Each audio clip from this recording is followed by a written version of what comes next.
Le rôle des sages-femmes, il est primordial dans l'accompagnement, le soutien de l'allaitement maternel. Les sages-femmes, elles sont en première ligne face à l'allaitement maternel. Ça commence pendant la grossesse, lors des consultations prénatales et puis lors des séances de préparation à l'accouchement, avec l'information qu'on va donner aux futures mamans. Après l'accouchement, les sages-femmes vont accompagner les mamans, les bébés, dès le retour à domicile, avec les premiers temps de l'allaitement, la mise en place de la montée de lait, de la lactation, et puis l'accompagnement tout au long de l'allaitement par le suivi de la femme.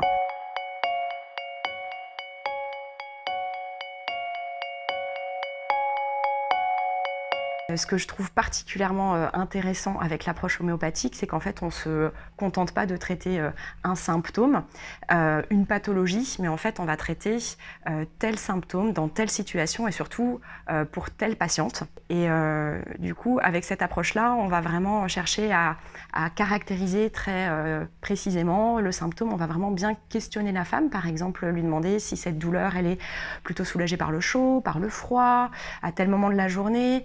Qu'est-ce qui apaise? Et du coup, ça va nous donner aussi, nous, en tant que professionnels, certainement un diagnostic aussi plus précis. Moi, quand je fais une ordonnance d'homéopathie, il va y avoir généralement ce qu'on appelle un médicament de terrain, c'est-à-dire un médicament qui ne traite pas que le symptôme, mais qui traite la patiente. Je leur explique, je dis, voilà, là, ce médicament-là, il va être intéressant parce qu'il prend en compte globalement la situation que vous traversez.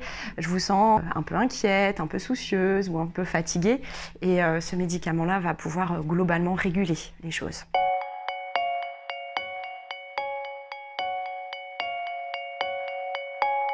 L'intérêt de l'homéopathie, c'est déjà que c'est très rassurant pour les patientes de savoir qu'en fait, il n'y a pas d'effet secondaire, il n'y a pas de contre-indication. Et évidemment, quand on allaite, c'est une question très importante. Donc elles sont souvent très demandeuses.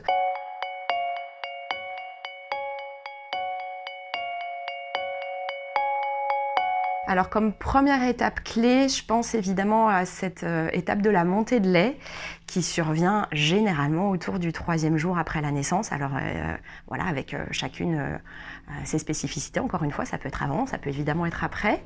L'homéopathie est très intéressante sur cette phase-là pour accompagner les éventuels inconforts de cette montée de lait avec des seins qui peuvent être durs, chauds, tendus, douloureux et pour lesquels on va proposer de l'homéopathie. Alors là, je vais un peu plus loin dans la chronologie. Je pense aussi à l'étape du sevrage, qui sont souvent aussi des motifs de consultation des mamans. Et pour lesquels l'homéopathie est souvent une aide aussi. Et bien sûr, entre les deux, il va y avoir cet allaitement qui suit son cours, qu'on appelle un peu le rythme de croisière, et lors duquel peut survenir quand même quelques petites complications qui sont rarement graves, mais comme par exemple des débuts de lymphangite ou d'engorgement. L'homéopathie rentre en première ligne aussi pour éviter que ça se dégrade.